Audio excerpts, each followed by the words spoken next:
জ্ঞানী লোকেরা বলে টাকা ধার দেওয়া আর পুড়িয়ে ফেলা নাকি সমান। যদি তুমি মূল টাকার সাথে এক্সট্রা কিছু প্রফিট দাও তাহলে কিন্তু খুব সহজেই টাকা পেয়ে যাবে। তাহলে মূল টাকা প্লাস এক্সট্রা টাকা, এই এক্সট্রা টাকাটা আসলে কি? এক্স্যাক্টলি এই এক্সট্রা টাকাটাই হচ্ছে আমাদের মুনাফা। হ্যালো প্রিয় শিক্ষার্থীরা, কি খবর, কেমন আছো তোমরা? আমি আহমেদ সাব্বির আজকে হাজির হলাম নতুন একটা ক্লাস নিয়ে। কথাবার্তা কম হবে, পড়ালেখা হবে শুধু। Welcome to Mehedi's edu. Title এবং থাম্বনেল দেখে অবশ্যই বুঝে গেছো আজকের ক্লাসটা কি নিয়ে। So start our class. আজকে আমাদের ক্লাসটা হচ্ছে সরল মুনাফা নিয়ে। তাহলে সরল মুনাফাটা কি? চলো একটা সহজ উদাহরণ দিয়ে শুরু করা যাক। ধরো তুমি তোমার বন্ধুর কাছ থেকে 100 টাকা ধার চাইলা, তখন কিন্তু সে সরাসরি 100 টাকা দিতে রাজি না। যখন তুমি বললা যে বন্ধু তুই আমাকে 100 টাকা ধার দে, 1 বছর শেষে আমি তোরে 110 টাকা দেব, তাহলে তুমি যে 100 টাকা নিলা, এই 100 টাকা হচ্ছে তোমার আসল, আর আসলকে আমরা প্রকাশ করি পি দ্বারা। এবং তুমি যে বলছো যে আমি তোর বছর শেষে 110 টাকা দেব, ওই 10 টাকা হচ্ছে তোমার মুনাফা, এবং এই মুনাফাকে প্রকাশ করি আই দ্বারা। এবং তুমি যে সময় বলছো 1 বছর, এই 1 বছরটা হচ্ছে তোমার কি সময়, সময়কে আমরা প্রকাশ করি এন দ্বারা। তুমি তাহলে এই যে 110 টাকা মুনাফা দিলা, 10 টাকা মুনাফা দিলা, তাহলে তুমি কত পার্সেন্ট হারে দিলা? আমরা জানি যে 100 টাকার 1 টাকা হচ্ছে 1% মুনাফা। হ্যাঁ, তাহলে 100 টাকার 10 টাকা কত পার্সেন্ট হলো? যদি 100 টাকার 1 টাকা 1% হয়, তাহলে 100 টাকার 10 টাকা অবশ্যই 10% মুনাফা। তাহলে আমরা চলো এখন মূল সূত্রে চলে যাই। আমাদের সরল মুনাফার মূল সূত্র হচ্ছে আই সমান সমান পি আর এন। এখানে আই দ্বারা কি বোঝায়? এখানে আই হলো মুনাফা এবং পি হলো আসল, তারপর আর হচ্ছে মুনাফার হার, আর হচ্ছে হার, এবং সময় এন দ্বারা বোঝায় সময়। তাহলে আমাদের মূল সূত্রটা কি? আই সমান সমান পি আর এন। আই হচ্ছে কি, আবার বলতেছি, আই হচ্ছে মুনাফা, পি হচ্ছে আসল, আর হচ্ছে মুনাফার হার, এবং এন হচ্ছে সময়। তাহলে এই ঠিক সেম সূত্রটা দিয়ে আমরা 4টা অঙ্ক করতে পারবো। কি কি? প্রথমে আছে মুনাফা, আসল, মুনাফার হার এবং সময়। সরাসরি দেওয়া আছে আই সমান সমান মুনাফা সমান সমান পি আর এন। যদি আমরা এই সূত্রটাকে রিয়েলাইজ করি, যদি আমরা আমাদেরকে যখন বলা হবে যে মুনাফা নির্ণয় করো, তখন আমরা সরাসরি এই সূত্রটা ইউজ করব। যখন আমাদেরকে বলতেছে যে আসল নির্ণয় করো, তখন আমরা কোন সূত্র ইউজ করব? তখন আমরা আসল নির্ণয় করার ক্ষেত্রে আমাদের সূত্রটা হবে ঠিক সেম সূত্রটাকে আমরা উল্টো করে দেব, মানে বিপরীত। যদি বিপরীত করি, সরাসরি বিপরীত করার ক্ষেত্রে সামনের দিকে আছে আই এবং শেষের দিকে আছে কি পি আর এন। বিপরীত করার ক্ষেত্রে আগে আসবে পি আর এন, তার শেষে আসবে আই। আমরা কি করলাম? এই প্রথম আমাদের যে মৌলিক সূত্র, মুনাফার মৌলিক সূত্রটা কি করলাম? উল্টাই দিলাম। তখন আমরা এখন নির্ণয় করব যে আসলের সূত্র। তো আসল সূত্র নির্ণয় করতে গেলে আমাদের মানে এতটুকু মাথায় রাখতে হবে, যা নির্ণয় করতে বলবে যা নির্ণয় করতে হবে, যা নির্ণয় করতে বলবে ওইটা আমরা সামনে রাখবো, প্লাস তারপরে যেগুলা বাকি থাকবে ওইগুলো আমরা অপর দিকে রাখবো। তাহলে আমরা আসলের সূত্র বের করি। আসল হচ্ছে কি পি। তাহলে পি সমান সমান, এখানে আমরা একটু ফলো করি যে পি আর এন, এই মাঝখানে কি আছে? কোনো চিহ্ন, যোগ বিয়োগ গুণ ভাগ কোনো চিহ্ন আছে? নাই। তাহলে যেহেতু কোনো চিহ্ন নাই, যোগ বিয়োগ থাকলে অবশ্যই যোগ বিয়োগ এবং ভাগ চিহ্ন দ্বারা থাকতো, কিন্তু এখানে কোনো চিহ্ন নাই। তাহলে আমাদেরকে ধরে নিতে হবে এই পি আর এন এর মাঝখানে কি চিহ্ন আছে? গুণ চিহ্ন আছে। তাহলে আমরা যদি গুণ চিহ্নটাকে এই অক্ষরগুলো অপোজিটে নেই, তাহলে চিহ্নটাও পরিবর্তন হবে ঠিক উল্টো। এখানে যেহেতু গুণ চিহ্ন আছে, আমরা যদি রিয়েলাইজ করে অপর দিকে নেই, তাহলে এটা গুণের বিপরীত কি হবে? অবশ্যই ভাগ হবে। তাহলে যদি ভাগ হয়, ভাগ সর্বদা নিচে হয়। কোথায় হয়? নিচে। আমরা যদি এখানে আই আছে, তাহলে এদিক দিয়ে গুণ অবস্থায় ছিল, এখানে আনছি কি ভাগ হবে। তাহলে ভাগের ক্ষেত্রে কি হবে, আবারও বলতেছি ভাগের ক্ষেত্রে কি হবে, নিচে হবে, ভাগের ক্ষেত্রে নিচে। তাহলে এই যে আর এন হবে কোথায়, নিচে, উপরে থাকবে আই মানে মুনাফা, আর নিচে আর এন। তাহলে আমরা আসলের সূত্রটা পেয়ে গেলাম। আসলের সূত্র হচ্ছে কি, পি সমান সমান আই বাই আর এন। ঠিক সেম ভাবে সেম টপিকে আমাদেরকে যদি বলা হয় যে মুনাফার হার নির্ণয় করো, তাহলে মুনাফার হার নির্ণয় করতে গেলে ঠিক সেম ভাবে এখানে যেহেতু এখানে যখন আমরা আসল নির্ণয় করতে বলছে, আমরা আসলের পি এদিকে রাখছি এবং বাকিগুলো অপোজিটে নিয়ে গেছি। ঠিক সেম ভাবে মুনাফার হারের সূত্রটাও একই হবে। মুনাফার হার হলে মুনাফার হার আমরা আটা এদিকে রাখবো এবং এই লাইনটা আসবে ঠিক এই লাইনটা থেকে। মুনাফার যে মৌলিক সূত্রটা ছিল, মৌলিক সূত্র থেকে আমরা নিচের এই লাইনটা আনছিলাম, কি করছিলাম, উল্টাই দিছিলাম। ঠিক এই লাইনটা থেকে মানে আমাদের দ্বিতীয় লাইন থেকেই পরবর্তী তিনটি সূত্র মানে বের করা হবে। তাহলে মুনাফার হারের ক্ষেত্রে আমরা যদি দেখি, মুনাফার হার মানে আর বাদ আর কি কি বাকি আছে, পি আর এন, ঠিক তাই না? তাহলে পি আর, এখানে আর রাখলাম, আর এর সূত্র বের করতেছি। আবারও বলতেছি, মুনাফার হারের সূত্র বের করতেছি। আমরা যেই সূত্রটা বাইর করব এটা এক পাশে আর বাকিগুলো অপর পাশে। তাহলে মুনাফার হার মানে আটার দিকে রাখলাম, এখানে বাকিগুলো ছিল গুণ অবস্থায়। ঠিক যদি উল্টাই দিই, অপোজিট পাশে নেই, তাহলে চিহ্নটাও পরিবর্তন হয়ে অপোজিট হবে মানে বিপরীত হবে। এখানে গুণ ছিল, ওদিকে গেলে অবশ্যই ভাগ হবে। তাহলে সর্বদা এই মুনাফাটা আই উপরে থাকবে, যেহেতু এখানে গুণ অবস্থায় ছিল, ওদিকে গিয়ে কি হবে, ভাগ হবে। ভাগ হলে কোথায়, নিচে। তাহলে নিচে কি কি থাকে, পি এবং এন। তাহলে আমরা আরেকটা সূত্র পাইলাম। এখানে ছিল মুনাফা মৌলিক সূত্র, মুনাফা আই সমান সমান পি আর এন, এবং এখানে আসলের সূত্র আমরা রিয়েলাইজ করে বার করছি, পি সমান সমান আই বাই আর এন। তারপরে এখন যেটা বার করলাম মুনাফার হারের সূত্র, মুনাফার হার আর সমান সমান আই বাই পি এন। তাহলে আমরা দেখো 1 নাম্বার, 2 নাম্বার এবং 3 নাম্বার তিনটা সূত্র পাইলাম। তার মানে আর একটা সূত্র বাকি আছে। এই সূত্রটা হবে কি, আসলে সময়ের সূত্র। তাহলে সময়কে প্রকাশ করা হয় এম দ্বারা। আমাদেরকে যদি আবার বলা হয় যে সময়ের সূত্র নির্ণয় করো, তাহলে সময়ের এমটা এদিকে রাখবো আর বাকিগুলো সেম ভাবে আই উপরে, আর এখান থেকে কি কি আছে, পি আর। তাহলে পি আর নিচে। এই হলো আমাদের টোটাল 4টা সূত্র। প্রথম সূত্র হচ্ছে মুনাফার মৌলিক সূত্র, আই সমান সমান পি আর এন। দ্বিতীয়টা হচ্ছে আসলের সূত্র, আর আসল পি সমান সমান I by R N. 3 number হচ্ছে মুনাফার হারের সূত্র, মুনাফার হার আর সমান সমান আই বাই পি এন। চতুর্থ মানে 4 নাম্বার সূত্র হচ্ছে সময়ের, সময় এন সমান সমান আই বাই পি এন। তোমরা এই সূত্রটাকে, এই 4টা সূত্র অবশ্যই একটা স্ক্রিনশট কিংবা ভিডিওটা পজ করে খাতার মধ্যে নোট করতে পারো। সূত্রগুলো লেখা হয়ে গেলে চলো আমরা এখন সরাসরি অঙ্কে প্রবেশ করি।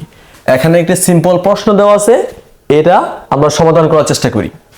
এখানে করিম সাহেব 10,000 টাকা 10% হারে 2 বছরের জন্য ব্যাংক থেকে ঋণ নিলেন।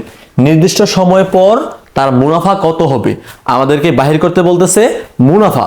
তার মানে আমরা এই সরল মুনাফার একটা মৌলিক সূত্র আই সমান সমান পি আর এন। এখন আমরা ওই সূত্রটাকে ইউজ করে আমরা এই অঙ্কটা করব। তাহলে এখানে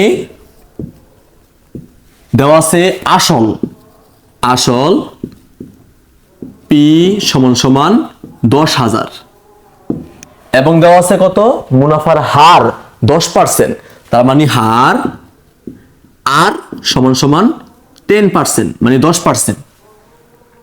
এখানে অঙ্কের ক্ষেত্রে আমরা কোনো পার্সেন্ট কোনো চিহ্ন বসাতে পারি না সরাসরি, তবে এটাকে আমরা কনভার্ট করে ভেঙে তারপর বসাতে হয়। যদি আমরা মুনাফার হারের পার্সেন্টটাকে ভাঙি, তার মানে আমরা জানি পার্সেন্ট মানে 100। এখন যদি 10% হয়, 10-এর 10 পার্সেন্টের পরিবর্তে বসবে কত, 100। তার মানে পার্সেন্টের পরিবর্তে আমরা বসালাম 1/100। এখানে কোনো চিহ্ন নাই, যোগ বিয়োগ গুণ ভাগ কোনো চিহ্ন নাই। তার মানে কোনো চিহ্ন না থাকলে অবশ্যই আমরা ধরে নিতে হবে মাঝখানে কি চিহ্ন আছে, গুণ চিহ্ন আছে। যদি আমরা এখন এটাকে গুণ করি, গুণের ক্ষেত্রে সর্বদা গুণ উপরে উপরে এবং নিচে নিচে হয়। যেহেতু এটা নিচে 10-এর নিচে কোনো সংখ্যা নাই, তার মানে উপরে উপরে এটাকে ধরতে হবে উপরে, তার মানে ধরি 10 ওকে 10 আর নিচে ছিল কত 100, এটাকে যদি শূন্য শূন্য কাটাকাটি দেই তার মানে থাকলো কত 1/10। এখন আমরা মানে সূত্রের ক্ষেত্রে আর এর মানটা মুনাফার হারের মানটা বসাবো হচ্ছে 1/10।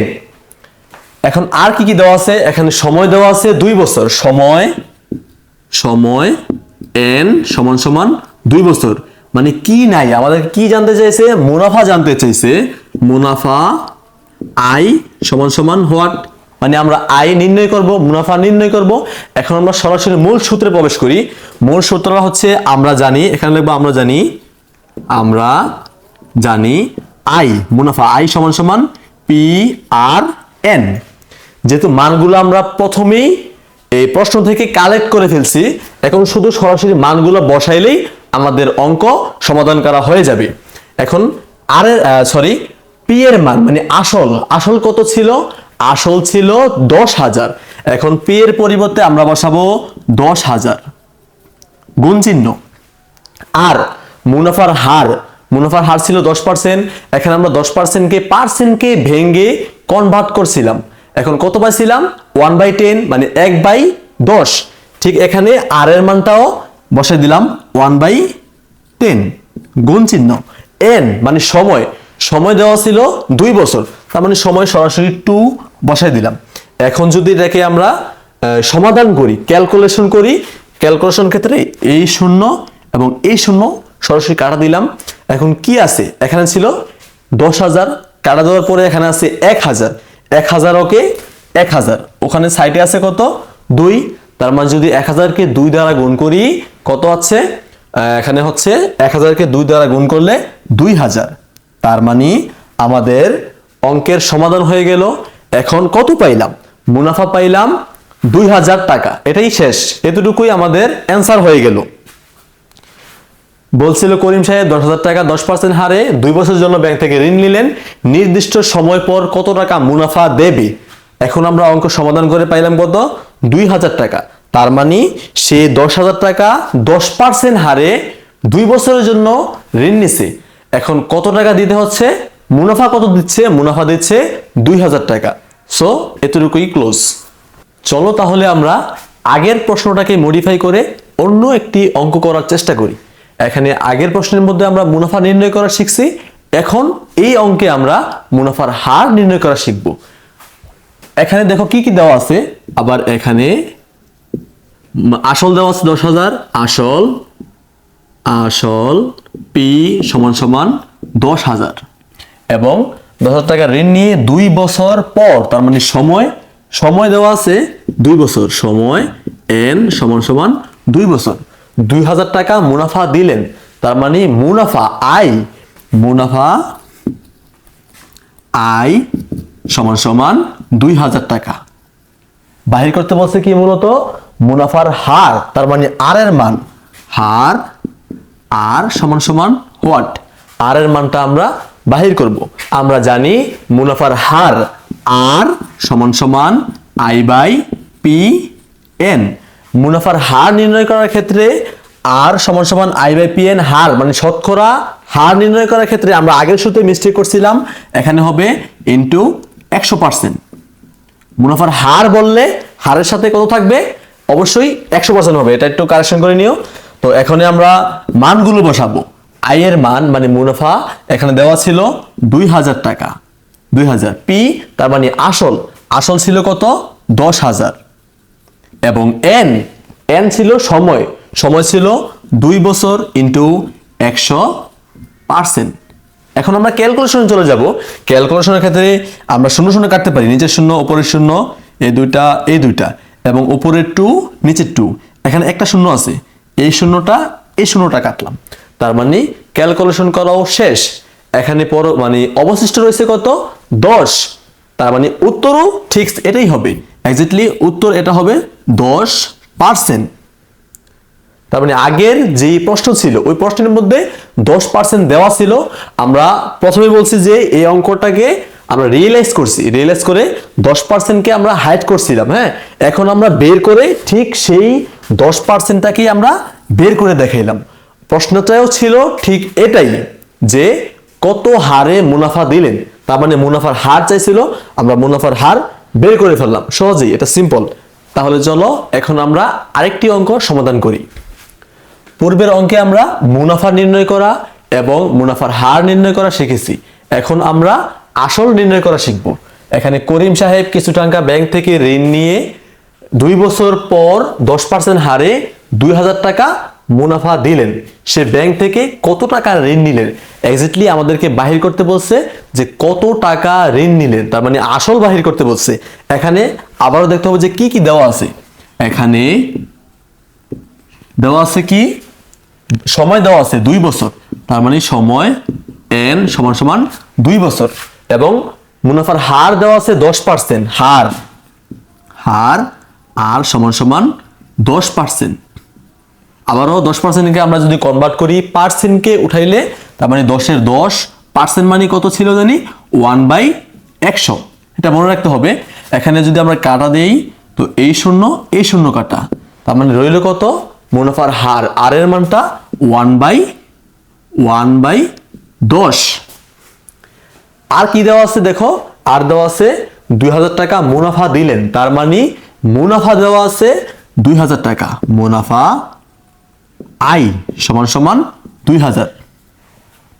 বাহির করতে বলছে কি, আসল বাহির করতে বলছে, আসল পি সমান সমান হোয়াট, তার মানে আমরা আসল নির্ণয় করে দেখাবো। এখন আমরা সূত্রে চলে যাই। আমরা